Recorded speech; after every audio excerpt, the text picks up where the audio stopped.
에베소서 5장 14절로 21절까지의 말씀 우리 다 같이 한 목소리로 합독하겠습니다. 그러므로 이르시기를 잠자는 자여 깨어서 죽은 자들 가운데에서 일어나라. 그리스도께서 너에게 비추시리라 하셨느니라. 그런즉 너희가 어떻게 행할지를 자세히 주의하여 지혜 없는 자 같이 하지 말고 오직 지혜 있는 자 같이 하여 세월을 아끼라. 때가 악하니라. 그러므로 어리석은 자가 되지 말고 오직 주의 뜻이 무엇인가 이해하라. 술 취하지 말라. 이는 방탕한 것이니 오직 성령으로 충만함을 받으라.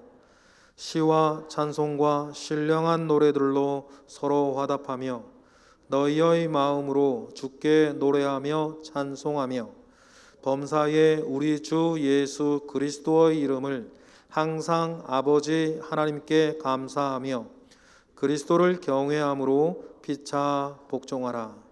아멘.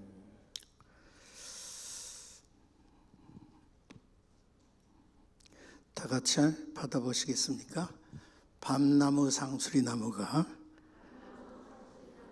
배임을 당하여도 그 그루터기는 남아있는 것 같이 거룩한 씨가 이 땅의 그루터기니라. 고마우신 하나님, 거룩한 씨 성동교회가 11월을 맞고 첫 주일에 신령과 진정으로 예배하고자 이곳에 모였습니다. 거룩한 성령께서 이 자리에 충만히 임하시고 저들의 마음에 하나님의 평강이, 하나님의 신령한 축복이 가득하게 하옵소서. 예수님의 이름으로 기도합니다. 아멘.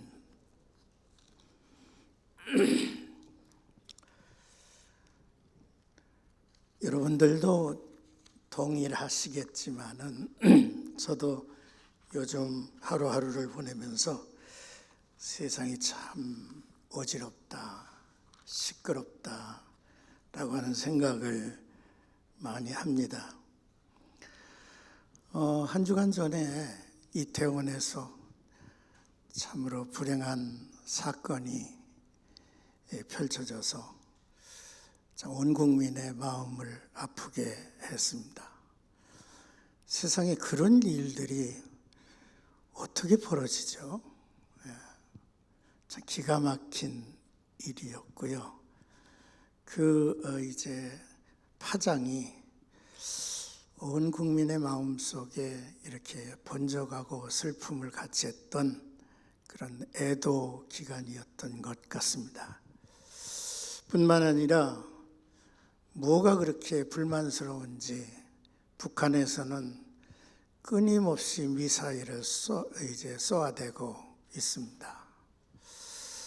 참 이 자그만 땅 한반도에 잔잔할 날이 없는 것 같습니다.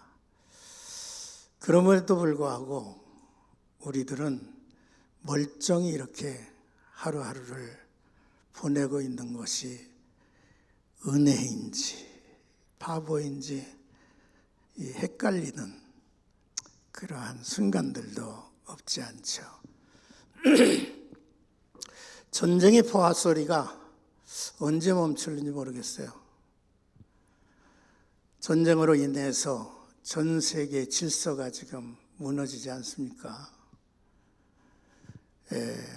경제도 무너지고 또 무슨 금융계도 무너지고 또 이제 곡물이 무기화가 되어서 얼마나 많은 사람들이 굶어 죽을런지 그것도 걱정이고 또 에너지를 또 무기화 삼아서 다가올 겨울은 이 지구촌에 사는 사람들이 어떻게 이 추운 겨울을 보내야 하는지 안타깝고 답답하기만 합니다. 우리나라의 그 정치, 경제, 사회 모든 부분에서 왜 그렇게 물고 뜯고 정말로 막 죽으면 죽으리라 하고 물어뜯고 야단을 부리는 것 같아서 이것 또한 우리들의 마음에 큰 두려움이요 걱정이 아닐 수가 없죠. 세상이 무너지고 있다고 그래요. 무너진다고 하는 말은 질서가 파괴됐다는 것이고, 그리고 모든 구별, 구분 이런 것들이 지게표가 짓밟히고 무너져 갔다라고 그렇게 표현을 할 수가 있겠죠. 또 교회도 무너지고 있지 않습니까? 우리가 그동안에 신앙생활이 참 이렇게 잘 유지되었던 이러한 것들이 어느 순간에 신앙생활 자체가 무너져 내리는 것 같아요. 그래서 예배생활이 무너지고 또 기도생활, 또 교회생활 이런 모든 것들이 참으로 어처구니 없이 말이죠. 이렇게 무너져 내린 그런 상황입니다. 교회 교육도 무너졌죠. 또 성도들의 교제와 또한 삶도 어지럽기가 이를 데 없어요. 과연 이 시대가 인류학자들이 얘기하고 있는 것처럼 문명사의 변곡점에 와 있어서 뭔가 새로운 시대가 펼쳐지려고 하는 것인지, 아니면 하나님께서 이 시대를 심판하고 계시는 것인지, 이런 것조차도 교회가 정확하게 이해하고 헤아리지 못하는 그러한 상황에 이제 펼쳐지고 있습니다.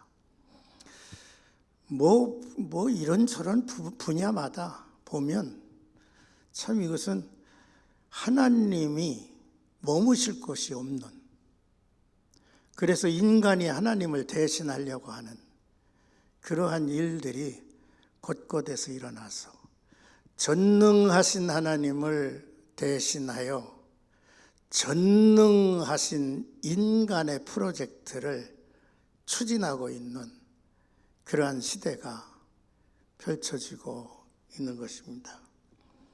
인간의 편익을 위해서는 자연의 흐름도 강제적으로 변경해 보겠다는 거예요. 뿐만 아니라 인간의 생명과 죽음도 우리 인간들이 한번 다스려 보자는 거예요.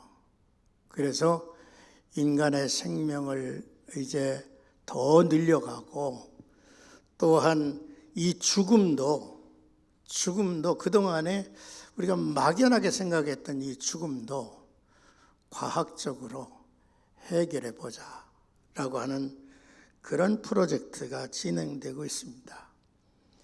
또한 이제 지계표나 혹은 구별이 없다, 질서가 무너졌다라고 얘기를 했는데, 이것은 하나님의 창조의 질서를 짓밟는 행위죠. 그래서 유기체와 기계가 이제는 구별이 안 되는 그러한 시대를 지금 만들어가고 있습니다. 생각해 보십시오. 인간과 귀신이 구별이 없어. 또한 인간과 짐승이 구별이 없어. 남자와 여자의 구분이 없어졌어. 하나님이 지으신 성의 구분이 인간에 의해서 선택이 되고 인간에 의해서 만들어져 가는 그러한 시대가 되어버리고 말았어요. 모르겠습니다. 여러분들은 어떻게 오늘의 시대를 이렇게 이해하고 이렇게 용납하는지 모르겠지만, 여기 서 있는 늙은 목사는 정신이 없어. 어떻게 보고 어떻게 해석해야 할지 모르는 그런 상황에 다다르고 있는 듯합니다. 자, 이런 시대의 상을 이렇게 돌아보면서 자꾸 주목이 가는 성경이 있습니다. 그 성경이 오늘 본문의 말씀이었어요. 세상 어지러운 것 보면 자꾸 이 성경이 보여지는 거예요. 또 들춰지는 거예요. 또 읽혀지는 거예요. 여기 14절의 말씀 이렇게 기록되어 있어요. 그러므로 이르시기를 잠자는 자여 깨어서 죽은 자들 가운데서 일어나라. 그래서 우리 한번 받아보시겠습니까? 잠자는 자여 깨어서 죽은 자들 가운데서 일어나라. 여러분, 잠자는 자라고 하는 사람들은 누굽니까? 잠자는 자. 그런데 이 잠자는 자를 이 에베소서 5장에 보면 이렇게 표현이 됐어요. 너희는 사랑받는 자녀같이 그랬어요. 사랑받는 자녀. 그리고 또 너희는 빛의 자녀라 그랬어요. 빛의 자녀라. 하나님의 자녀가 하나님의 자녀답게 못 살고 하나님의 자녀가 마귀의 자녀처럼 불순종의 아들들이 되어서 세상에 살고 있음을 뜻하는 거예요. 잠자는 자요. 예수 믿는 사람이 예수 믿지 않는 사람처럼 사는 게 잠자는 거예요. 그렇기 때문에 너희가 하나님의 자녀이면 자녀답게 살아야 되는데 자녀답지 않게 살아. 빛의 자녀인데 어둠의 자녀처럼 어둠 속에 묻혀 산다 이 말이죠. 그러니 이렇게 가지고 어떻게 하나님의 나라가 세워지고 하나님의 거룩한 뜻이 이 땅에 펼쳐지겠어요? 내 모습 보면 하나님의 자녀의 모습이 없는데 성도들의 모습을 보면 하나님을 본받으라고 했는데 하나님을 본받는 모습이 없으니까요. 그러니 하나님이 하늘에서 어찌 보시겠느냐는 거예요.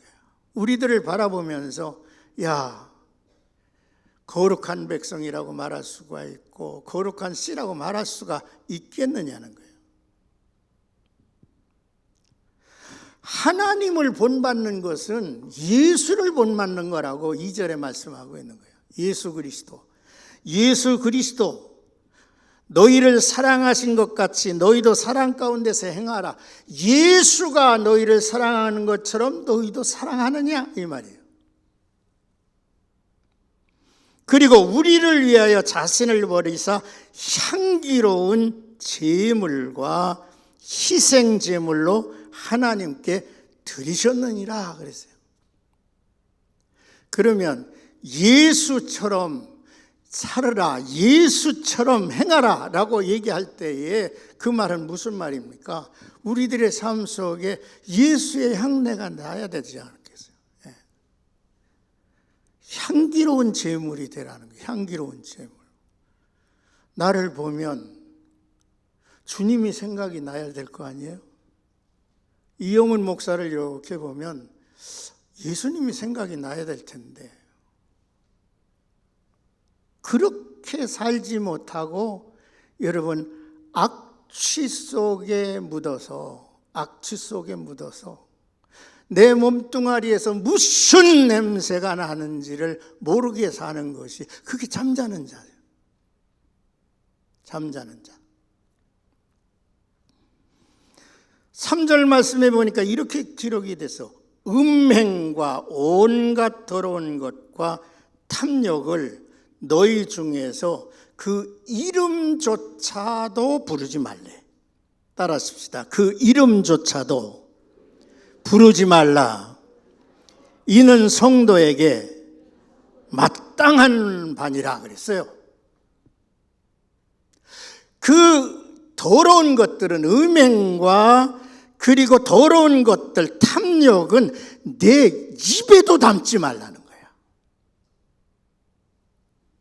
여러분, 거듭나서 변화된 특징 가운데 하나가 언어가 변화하는 거예요.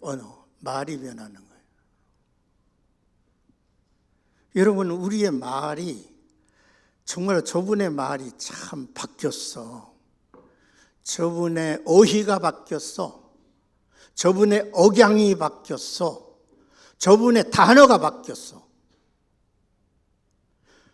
내 말이, 여러분들의 말이 정말로 보석 같아. 우리의 말 한마디 한마디가 그렇게 향기로워. 그래야 되지 않겠느냐는 거예요. 입만 열면 세상 얘기, 세상 사람들의 그러한 이제 이야기 가득 우리들이 입술에 담고 산다 이 말이죠. 그런데 이 이름조차도 부르지 말래.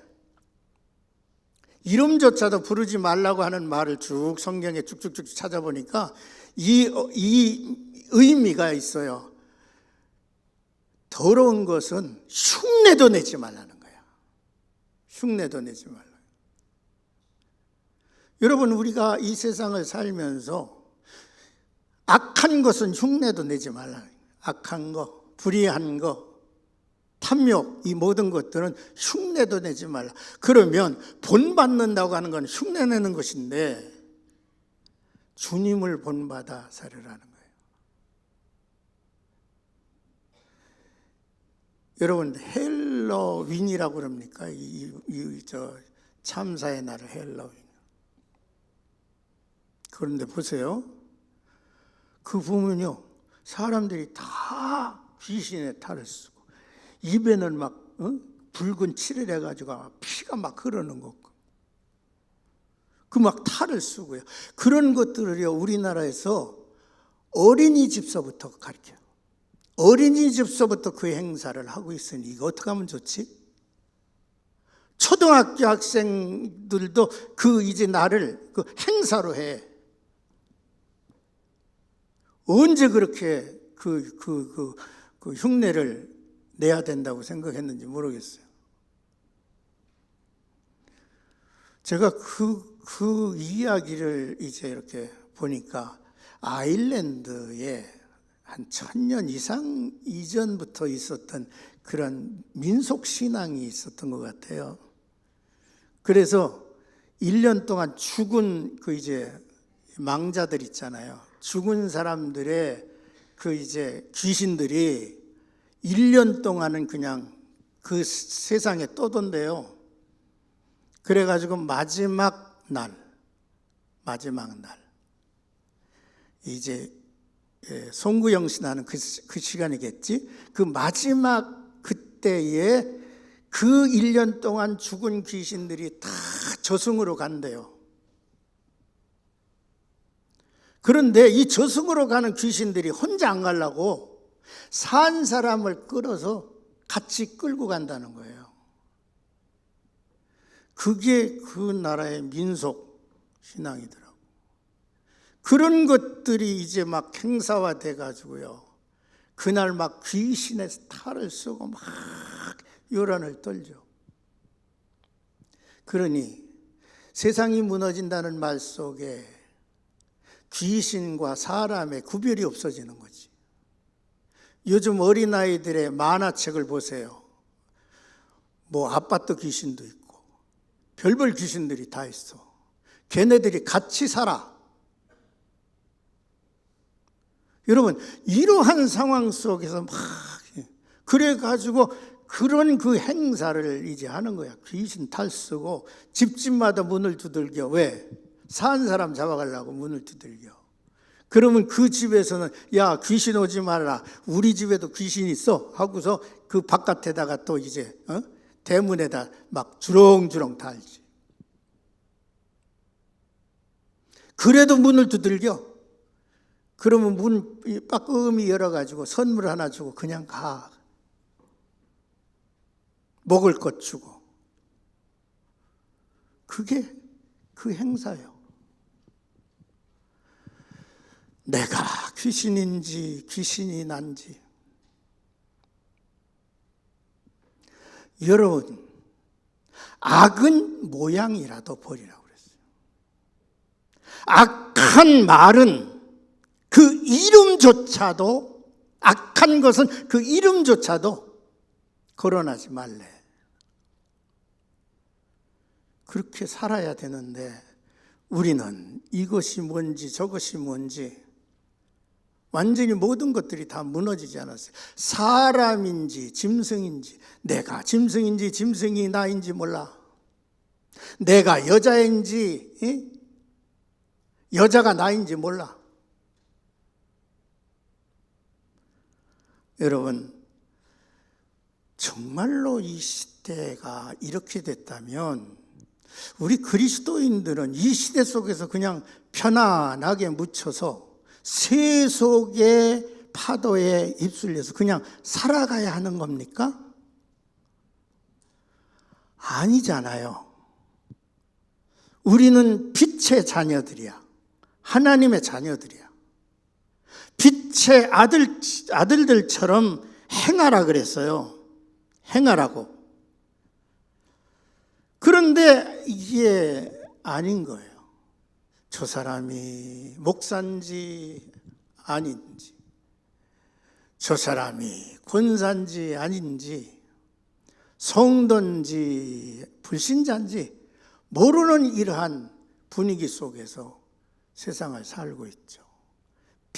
빛이라고 하는 것은 새로운 역사를 일으키는 하나의 사건입니다. 여러분, 창세기 1장에 보니까요, 빛이 있으라 그랬어요. 이게 첫 음성이에요. 하나님의 첫 음성이에요. 빛이 있으라 하니까 세상이 쫙 바뀌기 시작해. 질서가 이제 만들어지고 모든 지계표가 만들어지고 모든 것이 구분이 되고 모든 것이 구별이 됐어요. 우리는 빛의 자녀로서 빛의 자녀처럼 행해야 될 우리들인데 그렇게 못 살고 있는 거예요. 그럼에도 불구하고 우리는 죽은 자들 속에서 깊이 잠든 존재로 그냥 살아가고 있다는 거죠. 여러분, 깨어라! 일어나라! 이사야 60장 1절에 보니까 깨어라! 그렇게 명하면서 그 다음에 빛을 발하라 그랬거든요. 여러분들과 제가요, 이 세상 어둠을 탓할 수 없어요. 왜냐하면 세상은 어두우니까. 이 어두운 세상을 밝힐 빛이라, 이 말이 빛이라. 우리가 빛이 되어야 한다는 거죠. 그렇게 못 살면 여러분, 우리는 하나님의 자녀로서의 스스로의 정체성을 잃어버린 사람들이에요. 하나님의 자녀라, 빛의 자녀라 라고 하는 것은 너는 누구냐? 너는 누구야? 라고 하는 물음이 그 안에 담겨져 있는 거죠. 그렇습니다. 잠자는 자여 깨어나라. 여러분, 회개하라고 하는 메시지가 우리 한국 강단에서 조금씩 줄어든 지가 꽤 오래됐어요. 회개하지 아니하고서 새로운 세계가, 회개하지 아니하고서는 생명의 빛을 우리가 받을 수 있습니까? 여러분, 회개하라고 할 때 나 무엇 회개해야 되지? 회개할 것이 무엇 있을까? 내가 그럭저럭 사는데. 그런데요, 그리스도께서 쫙 비추시면요, 정말로 나라고 하는 실체가 보여. 하나님 앞에 통곡 선택할 수밖에 없는 이 껍데기가 보인다 이 말이야. 그래서 여러분들이 하나님 앞에 나와서 참회 기도하고 뭐 하는데, 참회 기도 만들어 놓은 것 그냥 이제 줄줄줄줄 이제 읽고 있지 않아요 우리? 어느 날 제가 주보를 찬찬하게 읽어봤어요. 참회의 기도가 얼마나 우리의 마음에 그렇게 적절한지, 그렇게 적절한 참회가 참회롭게 기도하지 않는다면 그것은 주문을 외는 것에 불과하지 않겠습니까? 잠자는 자여 깨어서 죽은 자들 가운데서 일어나라. 그리스도께서 너희에게 비추시리라. 오 하나님, 나에게 빛을 비춰 주시옵소서.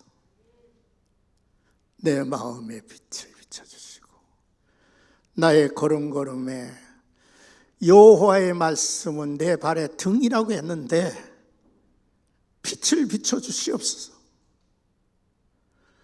내가 하나님의 자녀이면 자녀답게, 하나님의 아들이면 하나님 아들답게, 성도면 성도답게 내가 그 길을, 빛의 길을 걸어가게 하옵소서.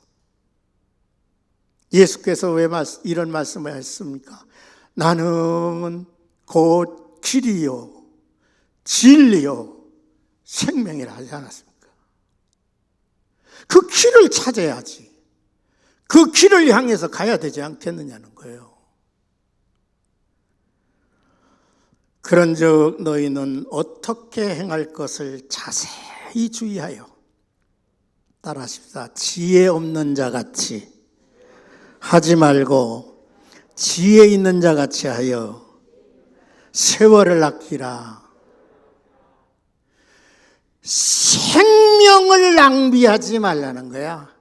세월을 아끼라는 것은 생명을 낭비하지 말라는 거예요. 생명을 잃지 말라는 거예요. 어리석은 자가 되지 말고 지혜 있는 자가 되어서, 지혜 있는 자가 되어서 내게 주어진 날들을, 내게 주어진 날들을 잃어버리지 말라. 나와 여러분들에게 주어진 생명, 군대에서 같이 군 생활을 잠깐 같이 했던 저 신촌의 큰 장로교회 장로님으로 지금 은퇴를 했는데, 그 장로님의 초청을 받아서 그 교회도 제가 한번 갔고, 이렇게 참 푸근히 이제 교제를 하는 노장로라고 계시는데, 이분이 한 6개월 정도인가 소식이 없어요. 어느 순간에 깜짝 놀라서 이 사람 죽은 거 아니야? 그래가지고 막 이제 전화번호를 찾아서 이제 연락을 했어요. 안 받아. 죽었구나. 그랬더니 며칠 후에 전화가 왔어. 안 죽었다고. 제가 동영상을 이제 올리면 거기다가 짤막한 한마디를 계속 올리는 그 이제 친구가 있어요. 근데 어느 날 갑자기 뚝 끊겼어. 죽었구나. 그래가지고 그 이제 페이스북에다 내가 해서 살았으면 연락 좀 해라. 살았으면 그냥 여기다가 글 좀 올려라 그랬어요. 그랬더니 한 1, 2개월 지나고 난 다음에 살았다 왔어요.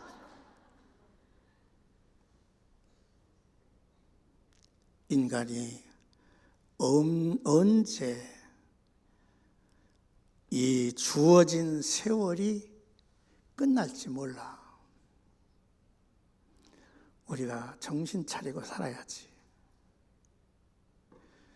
156명인가가 이 이태원 그 압사라고 그러죠. 세상을 떠났는데 그 한 사람 한 사람의 이야기를 이제 조금씩 뉴스에 이렇게 전하는 걸 보니까 안타깝기가 이를 데 없어. 세상에 지혜 없는 자 같이 하지 말고 지혜 있는 자 같이 하여 세월을 아끼라. 세월을 잃어버리지 말라. 생명을 구하라. 이 말이에요. 사랑하는 성도 여러분, 그래서 17절에 이런 얘기를 합니다.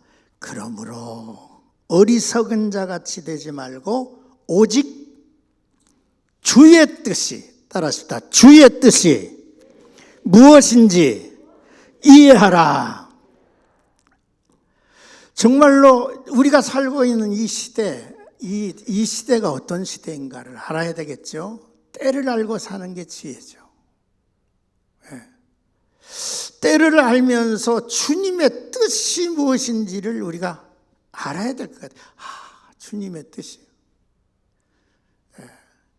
여러분, 요즘 세상이 이렇게 막 변하지 않습니까? 변하는 게 뭐 너무너무 이해할 수 없는 그런 방향으로 막 변해 가는데, 이러한 변화를 이제 보면서 한 기독교 그 박사님 한 분이 강의를 하는데 이런 강의를 해요. 오늘의 변화는 하나님이 주신 새로운 용도의 선물이다.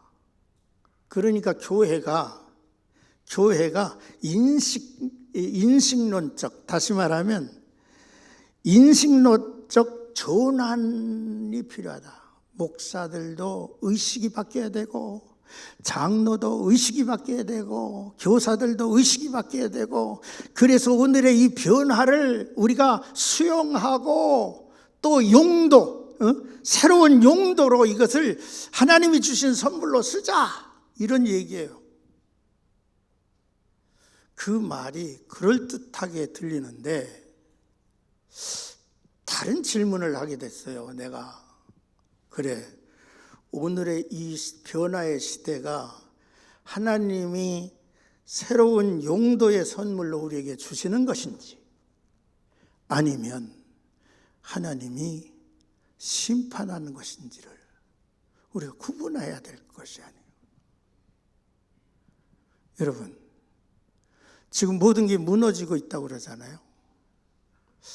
근데 이게요, 무너질 것이 무너진 것인지 안 무너져야 할 것이 무너지는 건지 생각해 보셨어요?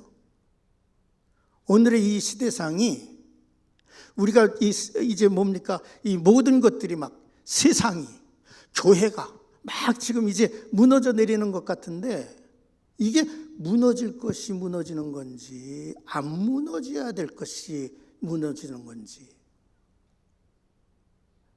하나님 앞에 정말로 경건된 마음으로 올바로 바라봐야 할 그러한 상황이 아닌가 싶습니다. 그러므로 주님의 뜻이 뭘까? 주님의 뜻이 뭘까? 여러분, 제가 요즘 골치가 너무 아파요. 이런 그 고민을 하고 있으니까 제 친구가 하는 얘기가, 이 목사, 그동안에 너무 고생 많이 했으니까 이제는 쉬어. 뭐 그렇게 근심 걱정해.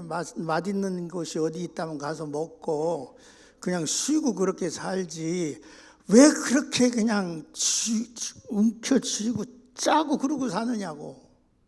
그 말을 들으니까 그 말도 그럴 듯해. 이제 내가 여기서 고민한다고 해봤자 뭐 바뀌는 거 있어? 그래서 나도 놀러 가고 싶어. 나도 좀 어디 가서 맛있는 거 찾아 돌아다니면서 그리고 여행도 하고 싶고. 그런데 안 돼. 내 자녀 세대들이, 내 후배, 이후 세대들이 맞이할 세상은 어떤 세상일까? 그 세상을 이제 바라보면서 끔찍한 생각도 해보고, 막 의심이 가고 두려워하는 그러한 감정도 느껴보고, 그런데 결국 오늘이라고 하는 것은 어제와 이어져 있어. 우리가 올바로 살지 못해서 이런 세상이 펼쳐지고 있지 않는가 라고 하는 생각을 가지고 늙은이는 늙은이로 가슴치며 하나님 앞에 부르짖고, 젊은이는 젊은이로서 가슴치며 하나님 앞에 부르짖고, 주님의 뜻이 무엇입니까? 주님의 뜻 이루소서. 내가 주님을 향해서 순종하며 가겠습니다. 이런 마음가짐을 우리가 가져야 되지 않을까라는 생각을 가져요. 그런데 이런 복잡하고 복잡한 이런 역사적인 흐름을 이렇게 보면서 성경은 너무 단순한 교훈을 주고 있다는 거예요. 야, 여의도에 달려가라. 이태원에 달려가라. 또 뭐 어디에 가서 외쳐라. 이런 것보다도 주님의 뜻이 무엇인지 이해하라라고 해놓고 너무나 단순한 메시지를 우리에게 주는 거예요. 그 첫 번째가 이거예요. 술 취하지 말라. 이는 방탕한 것이니. 따라하십시다. 성령의 충만함을 받으라. 이 복잡하고 이 골치 아프고 이 어지러운 세상에서 주의 뜻이 무엇입니까? 라고 물을 때에 성령으로 충만하라. 성경은 성령에 대한 이야기를 많이 하죠. 예루살렘의 제자들이 모여있어. 예수님이 부활 승천하실 때예요. 그때에 저들은 예루살렘에 머물러 있으라고 주님이 명하셨는데, 너희는 예루살렘 떠나지 말고 약속하신 바 성령을 기다리라. 그러니까 성령이 임하시기 전에는 움직이지 말라 이 말이요. 움직여봤자 피곤하고 곤고하고 아마 일을 이루지 못할 거야. 이런 표현 같기도 해요. 예루살렘과 유다와 사마리아와 땅끝까지 이르러 내 증인이 되리라. 왜? 성령이 임하니까. 또 베드로의 이제 메시지를 듣고 나서 형제들아 우리가 어찌할꼬 하니까 회개하여 죄사함을 받아 유쾌하게 되는 날이 올 거야. 회개하여 죄사함 받아 성령을 선물로 주시리니. 그래서 그리스도인들은요, 성령이 아니고서는 아무것도 할 수가 없어. 성령이. 에베소 교회를 방문했습니다. 에베소 교회에 많은 사람들이 모여서 성경 공부하고 또 그랬겠죠. 그런데 사도가 와서 보니까 성령에 대한 이야기가 없어. 그래서 묻습니다. 너희가 믿을 때에 성령을 받았느냐? 그러니까 성령이라고 하는 거 있음도 모르겠습니다. 처음 듣는 얘기입니다. 저들에게 말씀을 전하고 한사하니 저에게 성령이 임하시더라. 근데 오늘 본문 말씀에 주의 뜻이 무엇인지를 이해하라 해놓고 제일 먼저 술 취하지 말라. 이는 방탕한 것이니 오직 성령의 충만을 받아라. 여러분, 성령 충만은 뭘까요? 성령 충만은 뭘까? 성령이 막 불의 혀같이 갈라지고 성령이 그 지축을 흔들고 우리들의 가슴을 뜨겁게 하고 한순간 지나가고, 그 다 성령의 역사죠. 근데 성령의 충만은 뭐냐 하면 성령의 다스림을 받으라. 다스림을 받으라고 하는 말은 성령이 내 안에 가득하게 하라. 가득하게 하라. 그 말이에요. 정말로 필요한 것은 성령 충만이에요. 여러분, 하나님 앞에 늘 간구하시기를 바랍니다. 성령으로 충만케 하옵소서. 빈들의 마른 풀같이 시들은 나의 영혼, 주님의 허락한 성령 저리 구하리니 메마른 땅에 단비를 내리시듯 성령의 단비를 부어 새 생명 주옵소서. 할렐루야. 우리가 성령으로 충만해야 성령으로 이제 기뻐하고 성령으로 춤추고 성령으로 노래하지 않겠어요? 빈들의 마른 풀같이 살기를 원하지 않습니다. 불길 같은 성령이 내 마음속에 늘 이렇게 타오르기를 원합니다.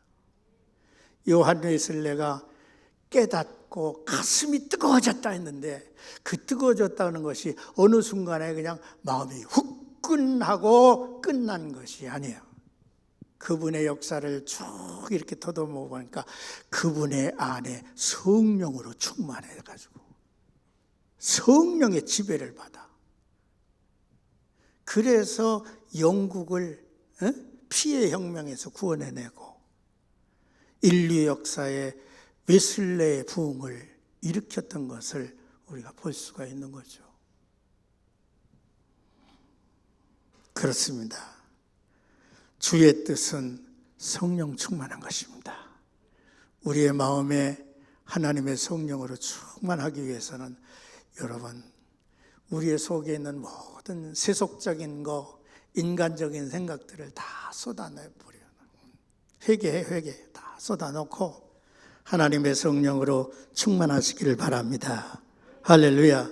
19절에 다 같이 한번 읽어보시겠습니다. 시작. 시와 찬미와 신령한 노래들로 서로 화답하며 너희 마음으로 주께 노래하며 찬송하며 범사에 우리 주 예수 그리스도 이름으로 항상 아버지 하나님께 감사하라.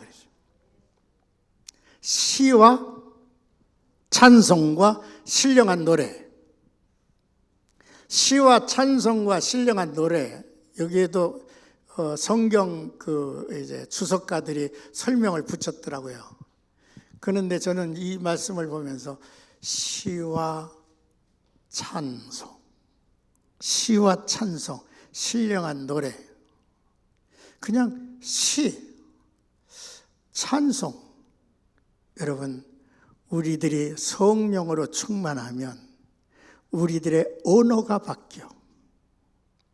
멋있는 시적 언어, 영적 언어가 우리의 입술에 담겨지게 돼 있어. 그리고 노래가 흘러넘쳐. 무슨 노래? 하나님을 찬양하는 노래가. 그래서 여러분, 성령 충만하셔서 여러분들의 언어가 바뀌고 또 여러분들의 노래가 바뀌고 그리고 마음으로 주께 노래하면서 화답이 됐으면 좋겠어. 하나님에게, 하나님은 우리에게, 형제에게, 이웃에게 시와 신령한 노래로 화답하면서 사는 아름다운 삶을 살아야 이 복잡한 세상을 이길 수 있지 않겠느냐 이 말이에요. 찬양. 여러분, 며칠 전에 그 기독교 언론지를 이렇게 보니까 전 세계에서 기독교인들이 제일 좋아하는 찬송이 뭔가 하고 살펴봤더니요, 438장이더래요. 내 영혼이 은총 입어 중한 즈쯤 벗고 보니 이 세상도 천국으로 화하도다. 할렐루야 찬양하세. 내 모든 죄 사함 받고 주 예수와 동행하니 그 어디나 하늘나라. 이 찬송의 가사의 요절이 누가복음 17장 21절이더라고요. 따라하십시다. 하나님의 나라는 너의 안에 있나니라. 할렐루야. 여기 예수와 동행하니 그 어디나 하늘나라래. 내 안에 하늘나라가 있어. 내 안에 하나님이 계셔. 내 안에 성령으로 충만하면 내가 있는 곳이 하늘나라야. 여러분들과 나의 삶이 이런 축복의 증거가 있기를 간절히 소원합니다. 찬양을 살리시기를 바랍니다. 찬양을 불러일으키시기를 바라요. 그리고 뭐라고 그랬습니까? 범사의 아버지 하나님께 감사하라 그랬어요. 감사. 여러분, 감사는 그리스도인들의 특징이에요. 감사. 감사가 없는 사람은 죽은 사람이라고 그래요. 감사가 없는 사람은 은혜가 없는 사람이라고 그래요. 믿음이 없는 사람이라고 그래요. 범사에 모든 일에 감사라는 거예요. 근데 모든 일에 감사를 하려면 이거 알아야 되겠더라고요. 은혜를 알아야 되겠더라고요. 따라합시다. 은혜를 알면 범사에 감사하다. 바울은 이런 얘기를 합니다. 내가 나됨은 하나님의 은혜로라 그랬어요. 내가 나된 것은 하나님의 은혜야. 여기 앉아있는 여러분들 하나하나가 된 것은 하나님의 은혜요. 믿으세요? 따라하십시다. 내가 나됨은 하나님의 은혜다. 찬송을 부르려고 이제 뭐 해놨는데 일부 예배도 못 부르고, 은혜라고 하는 찬송인데요. 이거 옛날 같으면 그냥 막 나 혼자 막 할 텐데 이제는 늙어가지고 목소리도 안 나오고 불안하고.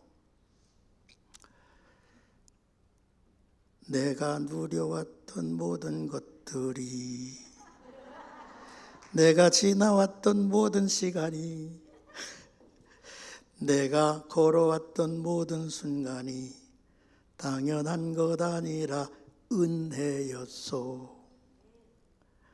아침 해가 뜨고 저녁에 노을, 봄의 꽃향기와 가을의 열매, 변하는 계절의 모든 순간이 당연한 것 아니라 은혜로소. 시작. 모든 것이 은혜, 은혜, 은혜, 한없는 은혜. 내 삶에 당연한 것 하나도 없었던 것을 모든 것이 은혜, 은혜였소. 겨우 했습니다. 은혜를 알면 감사하게 되죠. 예. 감사하십시다. 예. 11월 일단은 감사의 달이죠. 감사하세요. 감사. 마지막으로 21절에 보니까 그리스도를 경외함으로 피차 복종하라. 복종하라, 순종하라 말은 좀 이렇게 듣기가 조금 껄끄러워. 자꾸 그냥 복종하라고 그러고 막 순종하라고 그러고. 그런데 이 복종과 순종은 무조건 우리를 굴복시키려는 것이 아닌 것 같아. 내가 이거를 읽고 묵상하면서 복종할 수 있으려면 어떻게 해야 되지? 순종할 수 있으려면 어떻게 해야 되지?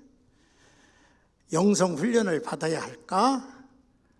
또 어디 가서 기도원에 가서 기도를 해야 할까? 예. 그런데 언뜻하게 너는 누구냐? 너는 누구냐?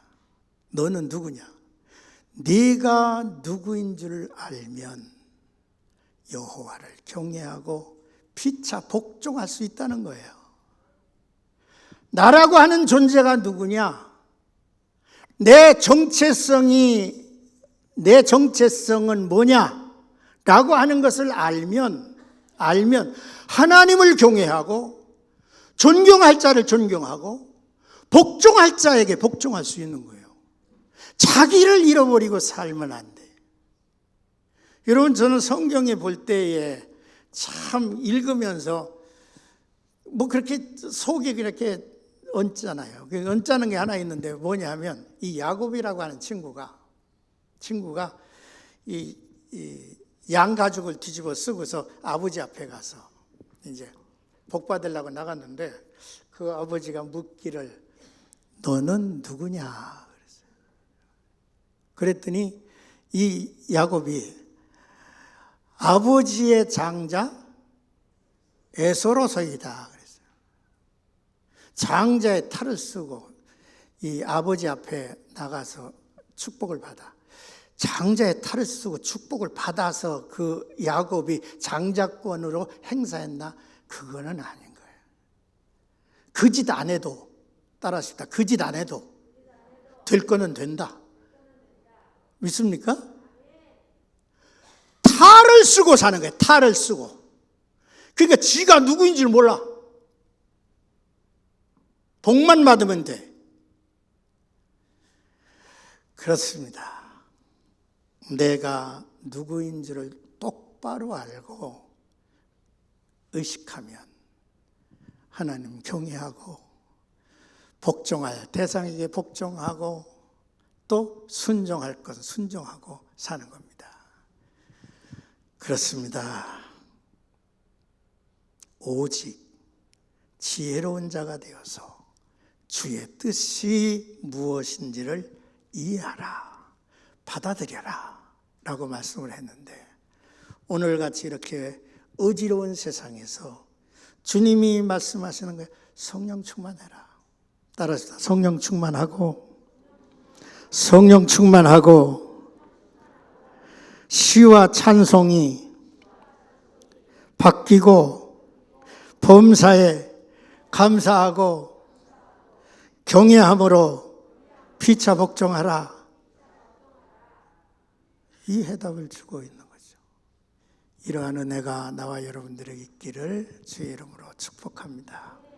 고마우신 하나님, 오늘도 이렇게 귀한 날 사랑하는 교우들과 경건한 예배 함께 했습니다. 하나님 도와주셔서 우리들의 삶 속에 주의 성령으로 충만하게 하옵소서. 예수님의 이름으로 기도합니다. 아멘.